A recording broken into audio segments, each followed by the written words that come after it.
আমি ওলের ভর্তা করছি। ওলটাকে সেদ্ধ করে নিয়েছি, সেদ্ধ করে এই তো থেতো করেছি।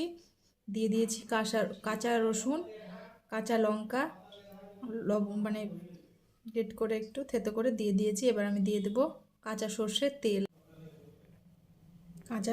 তেল। এই যে আমার ভর্তাটা কিন্তু মাখানো হয়ে গেছে। এইভাবে তোমরা ট্রাই করতে পারো, খেতে খুব সুন্দর হয়েছে।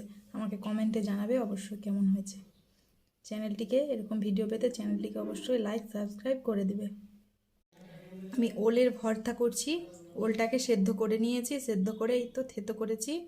দিয়ে দিয়েছি কাঁচা রসুন, কাঁচা লঙ্কা, মানে গ্রেট করে একটু থেতো করে দিয়ে দিয়েছি। এবার আমি দিয়ে দেবো কাঁচা সর্ষের তেল। এই যে আমার ভর্তাটা কিন্তু মাখানো হয়ে গেছে। এইভাবে তোমরা ট্রাই করতে পারো, খেতে খুব সুন্দর হয়েছে। আমাকে কমেন্টে জানাবে অবশ্যই কেমন হয়েছে। চ্যানেলটিকে এরকম ভিডিও